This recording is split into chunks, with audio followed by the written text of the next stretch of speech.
Fala pessoas, e aí, tudo certo? Vamos trabalhar? Então hoje é dia da gente fazer a revisão para o Seriado 2, ou seja, o SSA 2. Você que vai fazer a prova do Seriado 2, pega um papel, pega um lápis, pega uma caneta, começa a armar os esquemas, porque eu vou dizer tudo que vai cair na prova, beleza? Então, vamos para a primeira dica, se liga aí.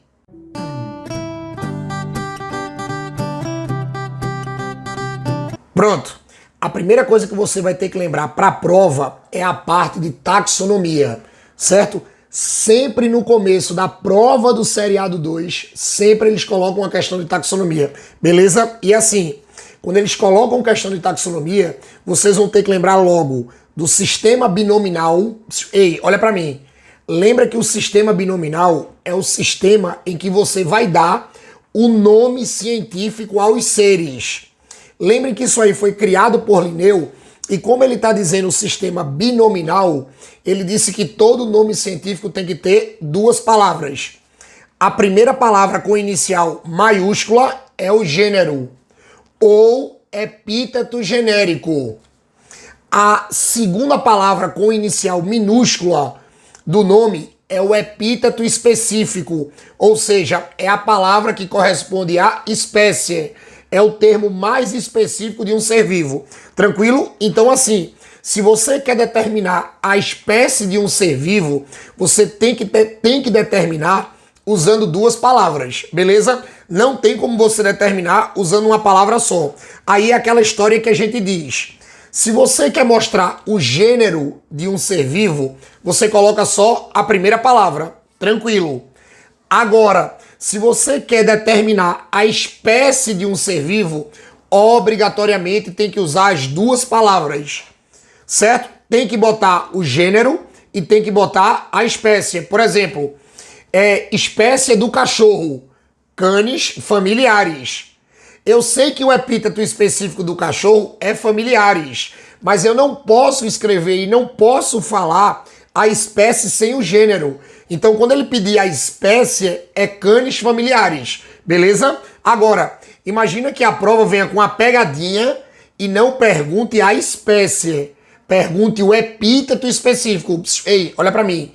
Lembra que epíteto é palavra. Lembra que epíteto é palavra. Então, assim, se ele pedir o epíteto específico, aí você bota só familiares. Agora, se pedir categoria espécie, tem que escrever gênero e tem que escrever espécie. E assim, olha para mim agora. Preste atenção. Se ele quiser comparar indivíduos da mesma espécie, ou para que você determine se os indivíduos são da mesma espécie, é tranquilo. Lembra na prova que para acontecer isso, preste atenção, para acontecer isso, o nome todo tem que ser igual.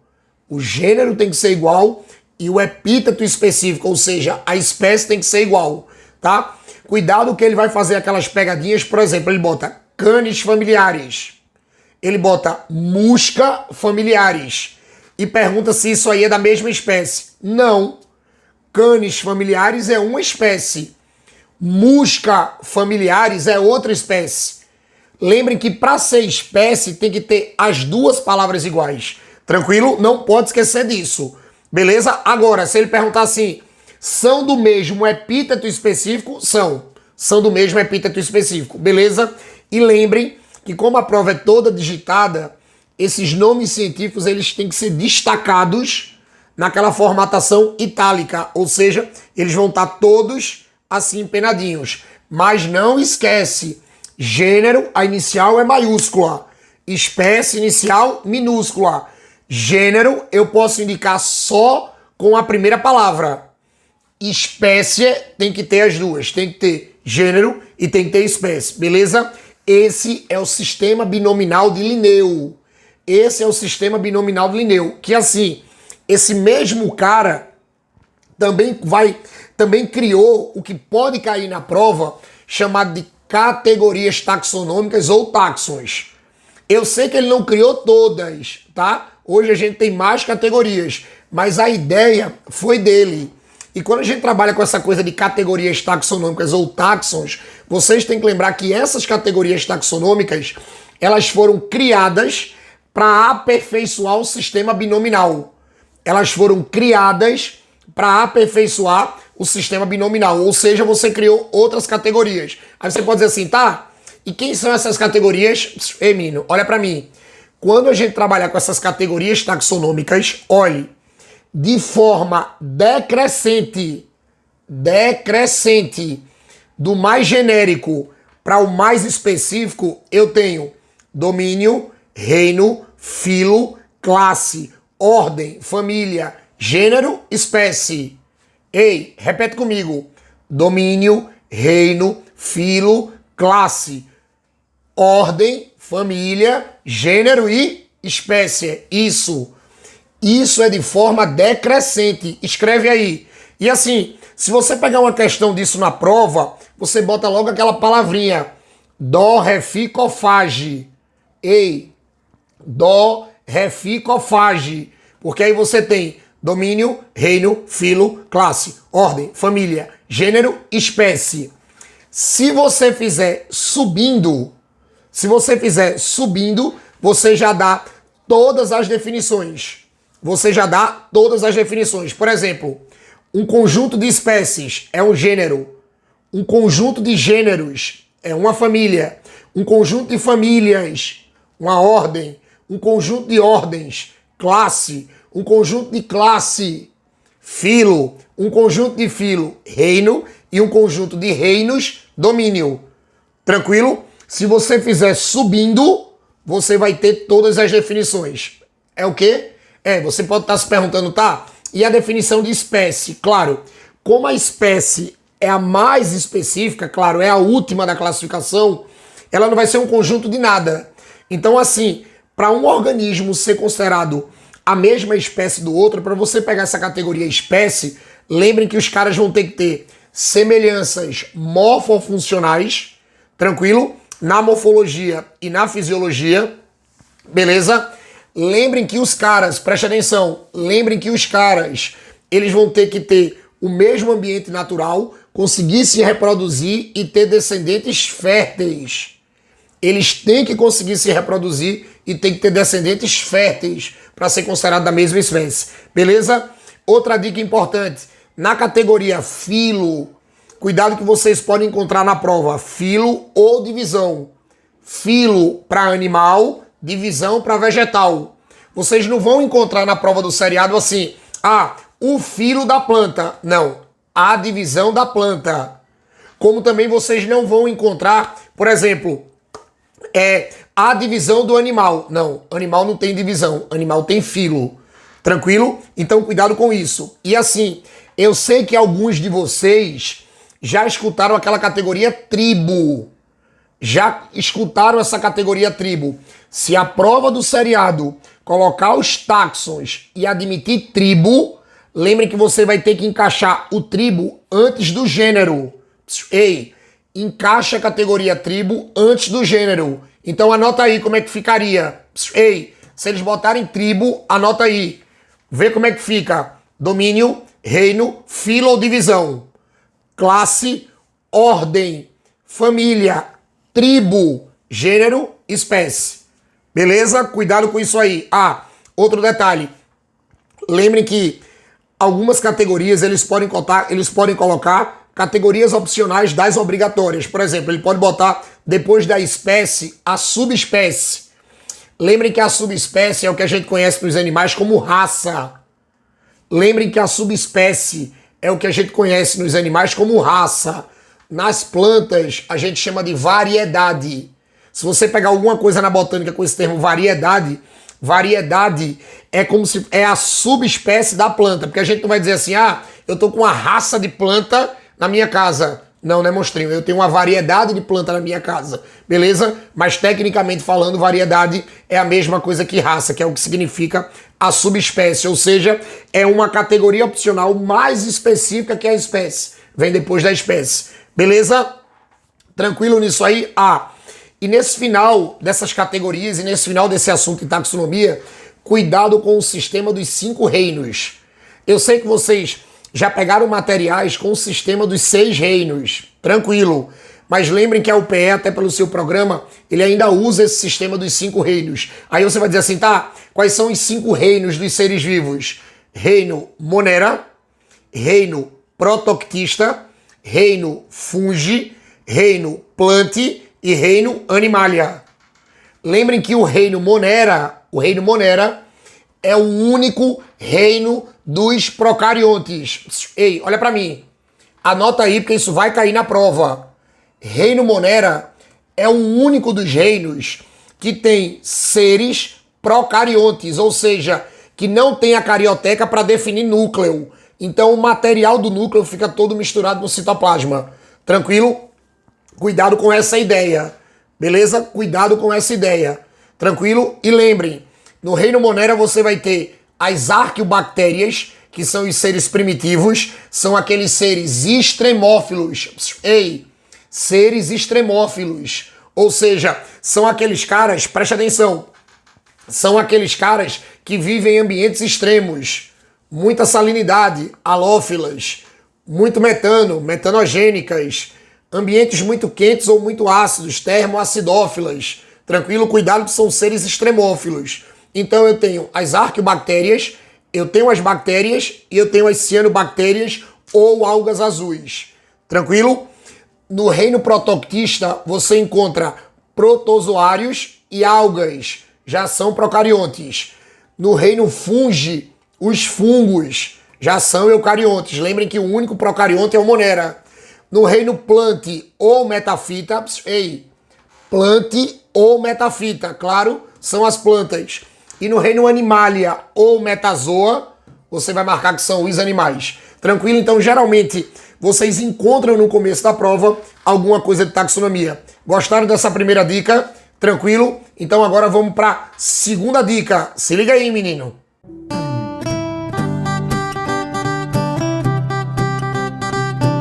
Pronto, pessoas. Se liguem aí, viu? Pega o papel e começa a copiar aí. Segunda dica. Vocês vão encontrar questões de microbiologia. Vocês vão encontrar questões de microbiologia. Aí assim, quando a gente trabalha com essa parte de microbiologia, cuidado com os vírus. Sempre que eles cobrarem de vocês essa coisa de vírus, você vai ter seres que são acelulares, ou melhor, lembrem que tem muita discussão sobre vírus, tá? Tem muita gente que considera vírus como ser vivo e vírus como não sendo um ser vivo. Então vocês não vão encontrar na prova do seriado perguntando, o vírus é um ser vivo, o vírus não é um ser vivo. Não. Vocês vão encontrar sobre as características do vírus. Aí assim, quando a gente trabalhar com os vírus ou quando a gente citar eles, cuidado que os caras, eles são acelulares, não tem célula. Ei, olha pra mim. Não tem célula e não tem nada de célula. Não tem membrana, não tem citoplasma, não tem núcleo, não tem organela, não tem nada. Beleza? São parasitas obrigatórios intracelulares. Eles precisam entrar numa célula para poder se multiplicar. Fora da célula sozinho, eles não se multiplicam, porque eles precisam da maquinaria celular para poder fazer essa multiplicação. Tranquilo? Então eles são parasitas obrigatórios intracelulares. Fora da célula eles são inertes, são os vírions. E outra, são parasitas obrigatórios? São, beleza. Mas eles não entram em qualquer lugar, tá? Eles têm a célula hospedeira específica. Por isso que a gente tem vírus de animal, vírus de vegetal e vírus de bactéria ou fago, que é aquele que a gente chama de bacteriófago ou fago. São vírus específicos de bactéria. Eles também parasitam bactérias, beleza? Não produzem toxina. Eu não tenho toxinas virais.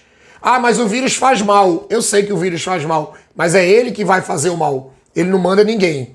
Tranquilo? Ele não manda ninguém. Cuidado com isso. Lembrem que eles são os menores agentes microbiológicos. São os menores. Eles são menores do que a bactéria. Tranquilo? Então, basicamente, quando você trabalha com vírus, é isso. Lembrem que todo vírus, todo vírus, ele tem um revestimento proteico, que é o que a gente chama de capsídeo, e eles têm um material genético. Ei, monstro, olha pra mim. Um material genético. Ou vai ser DNA, desoxivírus, ou vai ser RNA, ribovírus, tá? Eu sei que vocês já escutaram histórias por aí do megacefalovírus, que apareceu com 2 materiais genéticos, mas não mudou a regra, tá? A regra é ou ter DNA ou ter RNA.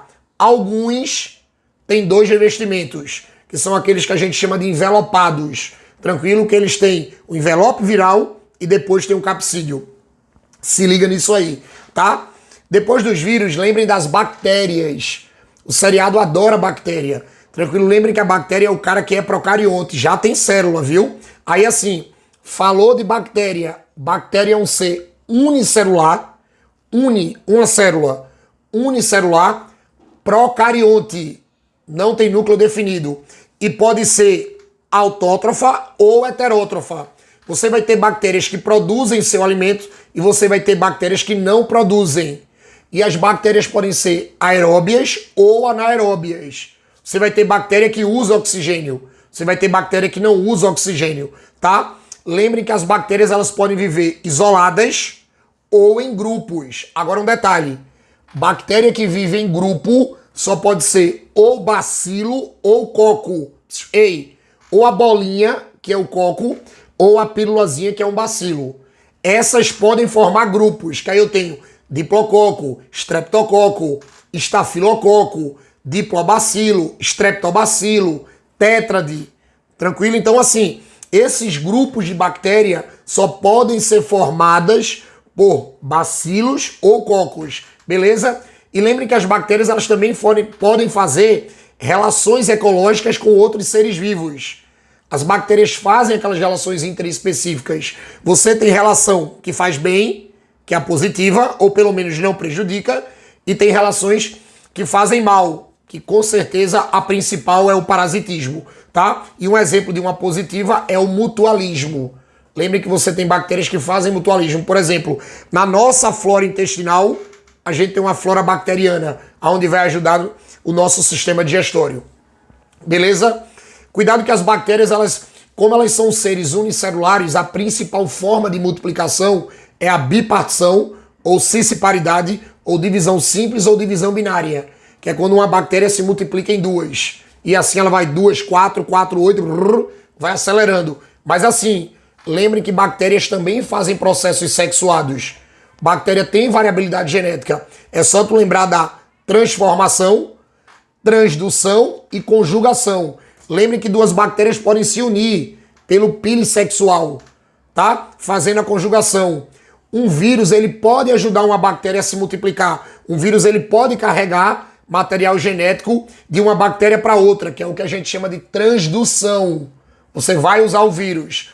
E a transformação, que é aquela que dá a resistência bacteriana, por exemplo, aos remédios, aos antibióticos. Cuidado com a transformação, que é quando uma bactéria vai e fagocita o material genético de outra bactéria que já morreu. Vai ter uma variabilidade genética.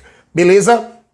Depois das bactérias, a gente pode encontrar na prova amanhã os protozoários. Lembre que o protozoário são os caras que são unicelulares. Anota aí, viu? Protozoário unicelular, heterotrófico, tranquilo? Unicelular, heterotrófico e eucarionte. Tá? Lembre que os protozoários todos são unicelulares e todos são heterótrofos. Não existe protozoário autótrofo. Não existe protozoário autótrofo. Tranquilo? Cuidado com isso. E lembre que os protozoários eles podem ser classificados de acordo com o seu modo de locomoção. Anota aí. Primeiro grupo, sarcodíneos. Usam pseudópodes para se locomover. Exemplos, os risópodas, que são as amebas. Os actinópodas, que são os radiolários e heliozoários, tá? E os foraminíferos. Tranquilo? Lembre que você tem protozoário flagelado. Usa flagelo para se locomover. O tripanossoma é um exemplo, tá? Lembrem dos ciliados. Usam os cílios para se locomover. O paramécio, aquele cara que tem dois núcleos, que tem um macronúcleo e um micronúcleo. É aquele cara da conjugação de protozoário. Beleza? Eu falei da conjugação de bactéria e eu também tenho uma conjugação de protozoário. Tranquilo? Que é feito pelos paramécios. E cuidado com os esporozoários. Ei, esporozoários. São aqueles protozoários que não têm estrutura de locomoção. São os apicomplexas. Que aí você tem o plasmodium da malária como principal exemplo. Tranquilo? Depois a gente tem os fungos. Ei, depois a gente tem os fungos. Lembrem que o fungo é o seguinte, o fungo ele pode ser uni ou multicelular. Uni ou multicelular. Beleza? O danado do fungo. Lembrem que o fungo pode ser, ou melhor, o fungo só é heterótrofo. Olha para mim. O fungo não pode produzir nada. O fungo ele só é heterótrofo. E um detalhe, o fungo ele guarda glicogênio igual o animal. Fungo não guarda amido. Fungo guarda glicogênio. Fungo guarda glicogênio. Beleza? E o fungo tem parede celular. Lembre que a parede celular, aquele revestimento externo à membrana do fungo, é formado de quitina. O fungo, o revestimento dele, a parede celular dele é formada de quitina. Aí antes que alguém pergunte aí, André, mas bactéria também tem parede, né? Tem, bactéria tem parede. Mas a parede das bactérias é de peptidoglicano. A parede das bactérias é de peptidoglicano. Beleza? E um detalhe, quando o fungo ele é multicelular, ele tem aquela estruturazinha corporal. Tranquilo? Começa com células, conjunto de células, hifa. Conjunto de hifa, micélio. Conjunto de micélio, talo ou corpo de frutificação. Lembrem que os fungos, quando eles são multicelulares, ele tem essa organização corporal. Ou pode ter até o final. Que aí a gente vai ter, claro, célula, hifa, micélio e talo. Monstrinho, repete comigo. Célula, hifa, micélio e talo. Tranquilo? Lembrando que o talo é o corpo de frutificação, tá? E só 2 tipos de fungos chegam a ter talo. Os ascomicetos, que o talo, o corpo, é chamado de ascoma ou ascocarpo. E os basidiomicetos, olha para mim, basidiomicetos, que aí o talo, não pode esquecer disso, é chamado de basidiocarpo ou cogumelo. É isso mesmo. Cogumelo não é apelido de fungo, não. Cogumelo é o nome do corpo de frutificação de um filo de fungos, o filo dos basidiomicetos. Lembre que a gente, além dos ascomicetos e os basidiomicetos, eu ainda tenho os quitridiomicetos e os zigomicetos como exemplos de fungos. Beleza? Gostaram dessas dicas de microbiologia? Então, assim, certeza que vocês vão encontrar uma questão de microbiologia na prova. Tranquilo? Beleza? Anotaram tudo? Então agora vamos para a terceira dica. Valeu, menino!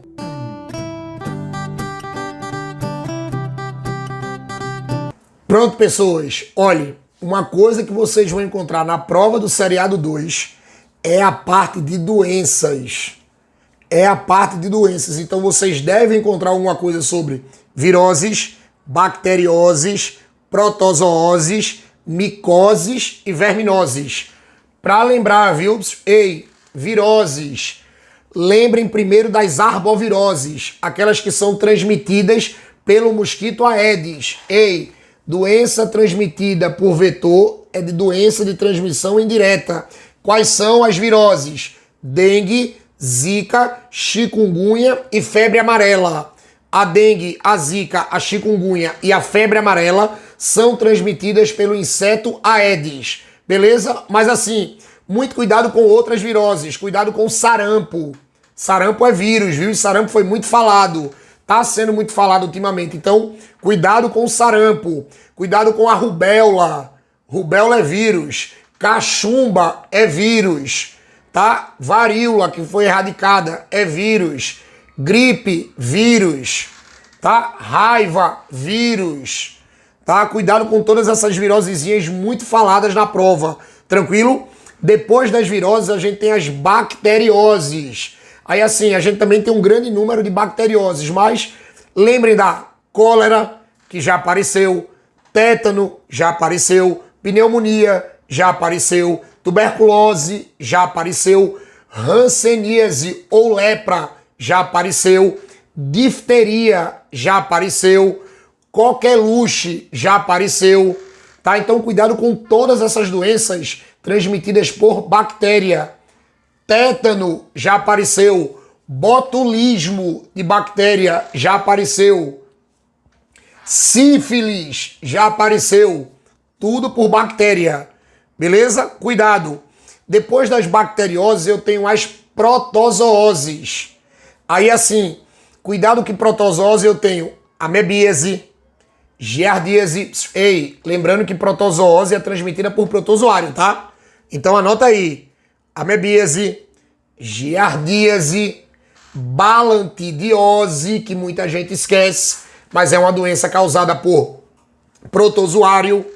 Cuidado com a doença de Chagas, que a doença de Chagas é uma protozoose de transmissão indireta, porque precisa do percevejo chamado de triatoma, que é aquele que a gente conhece como barbeiro. E um detalhe, nós não somos contaminados pela picada do barbeiro.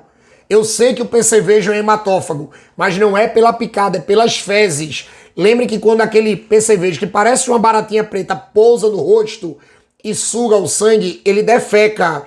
Aí na coceira, tu joga as fezes pro local da picada e vai ser contaminado. Beleza? Então, na doença de Chagas, que é aquela que atinge o coração, vai inchando o coração, até que tem uma hora que o coração não cabe mais no mediastino. Então vocês tomem cuidado, que a gente pode ter exatamente a doença de Chagas amanhã na prova. Cuidado com a malária. A malária, a UPE adora. A malária que é causada pelo Plasmodium malariae. Ah, e um detalhe, antes da malária, a doença de Chagas é causada pelo Trypanosoma cruzi. Agora é transmitida novamente pelo percevejo triatoma, tá? Que o mais conhecido é o Triatoma infestans, tá? Cuidado com isso. Voltando para a malária é causada pelo Plasmodium malariae, ou Plasmodium vivax. É um protozoário esporozoário, não tem estrutura de locomoção, tá? E lembrem, a malária também é de transmissão indireta. A malária também é de transmissão indireta. Lembrem que a malária, quando a gente trabalha com ela, ela precisa do mosquito anófilis, ou mosquito prego. E assim, esse plasmódio vai ter 2 ciclos de vida. Ele vai ter um ciclo de vida dentro do corpo humano, onde ele ataca primeiramente o fígado e depois ataca as hemácias. Primeiro o fígado, depois as hemácias, tá? Lembrem que isso aí é o ciclo do homem, é um ciclo assexuado. Dentro do nosso corpo, esse protozoário se multiplica de forma assexuada, que é o que a gente chama de fase esquizogônica, porque é uma fase assexuada. Tranquilo? Mas quando o anófilis ele pega o protozoário de uma pessoa que está doente, o protozoário também vai se multiplicar dentro do inseto. Agora, sendo que dentro do inseto ele vai se multiplicar de uma forma sexuada, ou seja, fase esporogônica, porque dentro do inseto ele faz a esporogonia, sexuado, tá? Então assim, e um detalhe, viu? Lembrem que esses vetores eles não nascem doentes. Eles vão pegar o agente patogênico também com indivíduos contaminados, tá? E cuidado com a leishmaniose, tá? A leishmaniose, ela é um protozoário causado por... é uma protozoose, melhor dizendo, causado por um protozoário do gênero Leishmania, que ele é transmitido pelo mosquito palha ou flebótomo.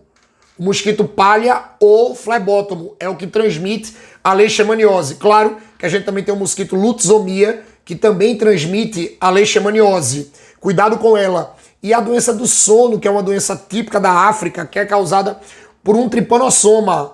Tá? Você vai ter um tripanossoma, você vai ter um protozoário do gênero tripanossoma, que não é o cruzi, ou seja, não é o do epíteto específico cruzi, que o cruzi é o lá da doença de Chagas, mas a doença do sono, que é transmitida pela mosca tsetse, que é uma mosca hematófaga, ela também é uma protozoose, tá? Também é uma protozoose. E assim, depois das protozooses, cuidado com as micoses, tá? Lembre que geralmente micoses a gente pode definir por grupos. Eu tenho as micoses cutâneas, que são aquelas micoses de pele ou de unha, tá? Cuidado com as micoses que são infecciosas ou as micoses internas, que são aquelas que causam problemas internos no corpo, tá? Que a gente chama de micoses sistêmicas, porque elas se distribuem no corpo pela corrente sanguínea, tranquilo? E cuidado com as micoses oportunistas, tá? Cuidado com as micoses oportunistas, que geralmente são fungos que vão aproveitar um estado debilitado do corpo de alguém para poder ir lá e se instalar. Tranquilo? Cuidado com isso, beleza? Cuidado com as verminoses, a UPE adora verminose. Cuidado com a esquistossomose, tá? A esquistossomose, a barriga d'água, que é aquela que usa o caramujo. É aquela que entra o miracídio dentro do caramujo e sai a cercária, que vai entrar lá pelo pé do indivíduo, dentro de rios contaminados. Esquistossomose é platelminto. Esquistossomose é platelminto. Cuidado com isso. Cuidado com a teníase, que é aquela doença que a gente também chama de solitária, que é provocada pelas tênias, que aí você vai ter a tênia solium, que é a do porco, a tênia saginata, que é a do boi. Ei, olha pra mim, uma dica. Nome menor, animal menor. Nome maior, animal maior. Solium é o menor, porco. Saginata, maior, boi. Tênia solium vai ter ventosas e espinhos. Tênia saginata, só ventosas na cabeça, ou escólex, tá? E um detalhe, cuidado que a larva da tênia do porco, chamada de cisticerco, pode subir para a cabeça e provocar cisticercose. Larva da tênia solium, tá? Cuidado com essas pegadinhas na prova, beleza? Cuidado também com a ancilostomose ou necatorose, que é o amarelão. Aí já não é mais platelminto, é nematelminto, beleza? Cuidado com o ascaris lumbricoides, que causa ascaridíase. Lombriga, que é também um nematelminto. Cuidado com o oxiurus, que causa oxiurose. Coceira noturna anal, nematelminto. É a coceira noturna anal, tá? Aquela coceirinha. Então, cuidado que isso aí é a oxiurose, nematelminto. E cuidado com a filariose ou elefantíase. A filariose ou elefantíase é a única verminose transmitida por inseto, que é a Muriçoca culex. Ei, olha pra mim. Olhe, filariose ou elefantíase é transmitida por inseto, ou seja, pela Muriçoca culex, que é aquela que você vai ter o inchaço dos membros. Beleza? Cuidado com isso aí. E assim, cuidado que todas essas doenças, a danada da UPE adora muito, porque ela pode classificar elas como epidemia, que é aquele surto, é aquela boom, aquela explosão de um monte de gente doente numa região. Agora, a epidemia é uma explosão de casos numa região que pode ser cidades e estados. Cuidado que a gente tem uma classificação geográfica das doenças. Quando você tem uma explosão no número de doentes que fica dentro de cidades e estados, a gente chama de epidemia. Quando essa epidemia, ela, boom, explode a nível de países e continentes, pandemia. A nível de países e continentes, esse descontrole é a pandemia. Agora, cuidado com aqueles casos controlados. Quando você vai para uma determinada região que a secretaria, que o Ministério da Saúde já sabe que naquela região todo ano você vai ter um número específico de casos controlados, é o que nós chamamos de endemia. Endemia. Endemia são casos controlados, tá? E nunca é demais lembrar, cuidado com a diferença de vacina e soro. Lembre que vacina é para prevenir, soro é para atuar. Beleza? Lembrem que a vacina previne porque ela é formada de antígenos, que aí o corpo ainda vai formar anticorpos e tudo. Mas lembrem que o danado do soro, ele vai atuar porque ele já está cheio de anticorpos. E um detalhe, memória imunológica é vacina. Memória imunológica é vacina. Soro não traz memória. Beleza? Gostaram dessa terceira dica? E aí, tranquilo? Então vamos para a quarta dica. Beleza? Valeu!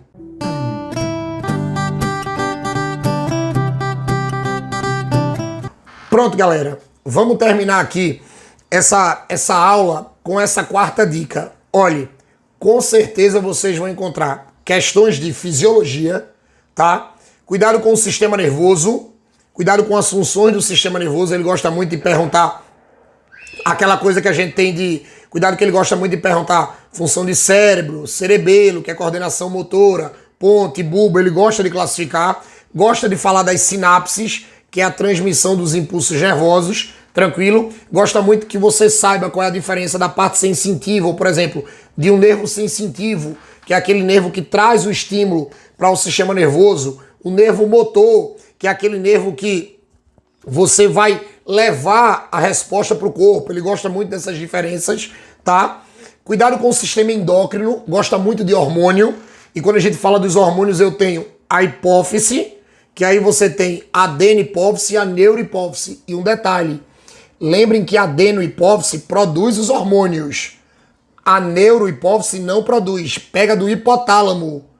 A neurohipófise ou hipófise posterior não produz nada.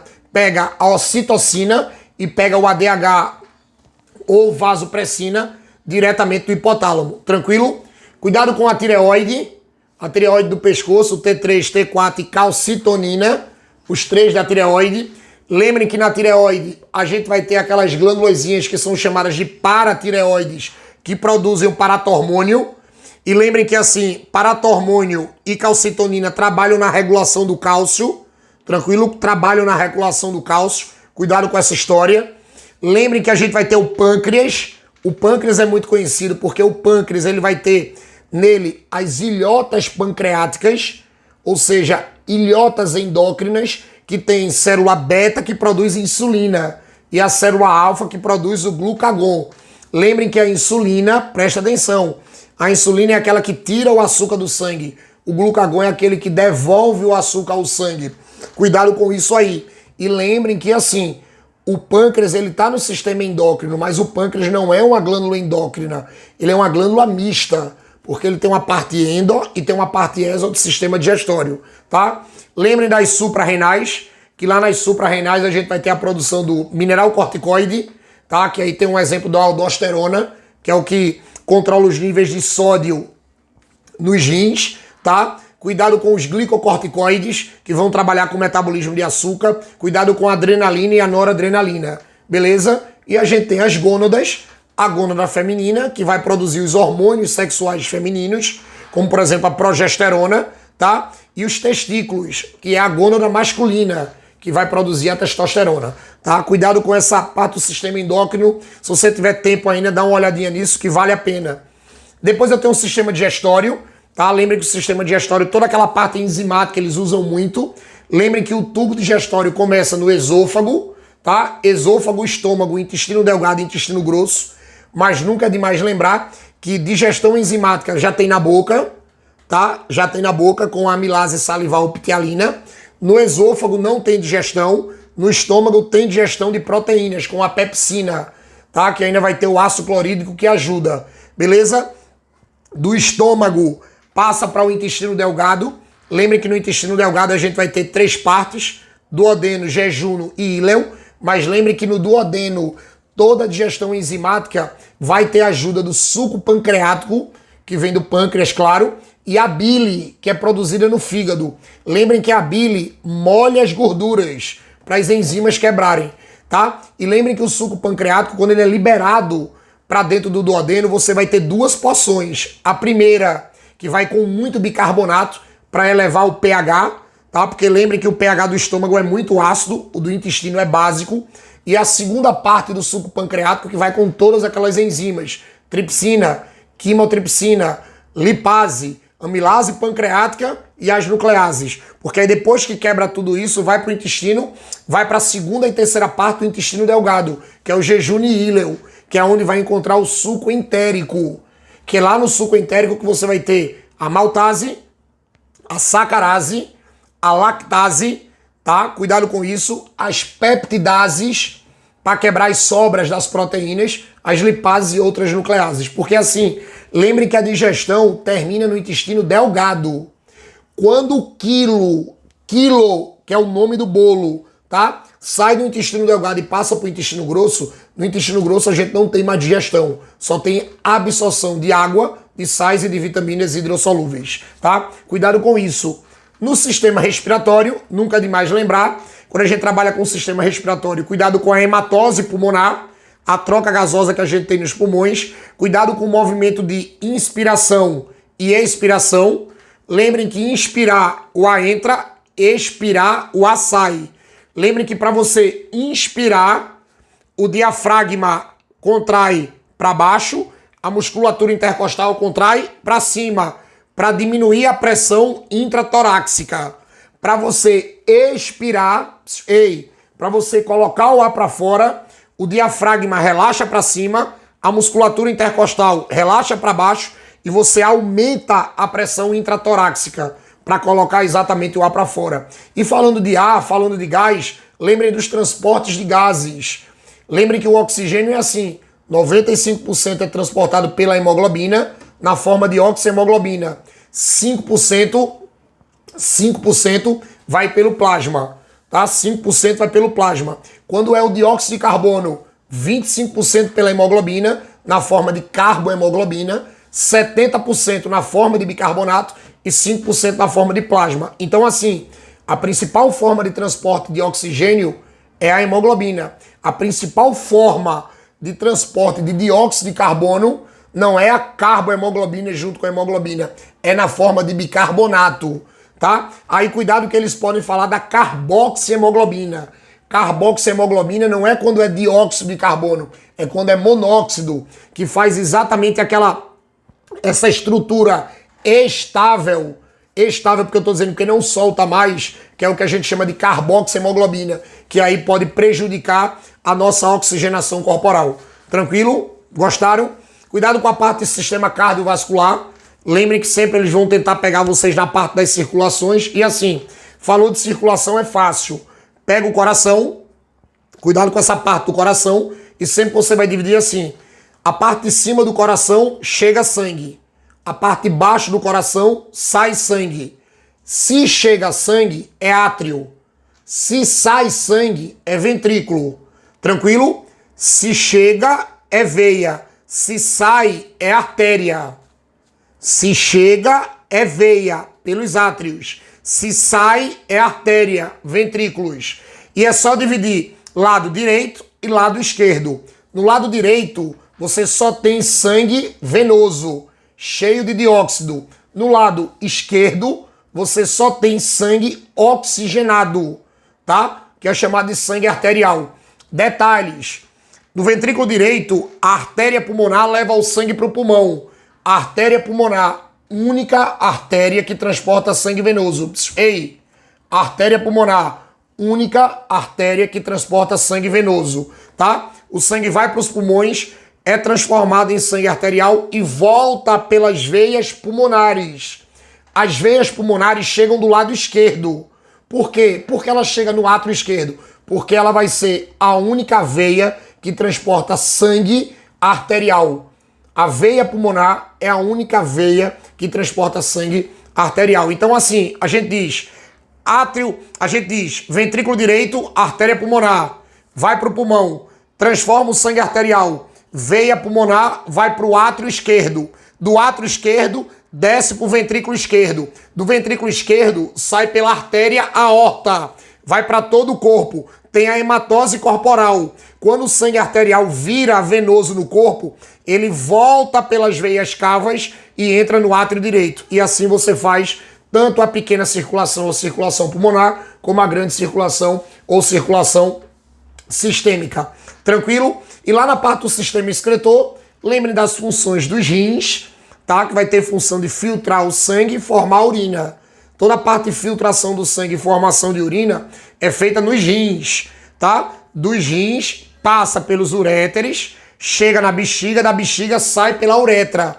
E lembrem que nos rins a gente vai ter um monte de estruturas funcionais, um monte de filtrozinhos que são chamados de néfrons. Que lá onde você vai ter efetivamente a filtragem. Agora um detalhe, cuidado que quando o sangue é filtrado, dentro do néfron não entra polímero. Dentro do néfron, mesmo que depois volte para o corpo, não entra polímero. Por exemplo, a gente não tem filtração de proteína. A proteína não vai para dentro do néfron. Ah, Andrei, mas ele colocou lá dizendo que um paciente estava urinando proteína. Então esse paciente está com problema, tá? Porque isso aí não é pra gente colocar para fora a proteína via urina. Beleza? Então assim, essas coisas de fisiologia sempre a gente vai ter. E assim, se você ainda tiver um tempinho, vai aqui no canal do Tubarão, olha as aulas de botânica.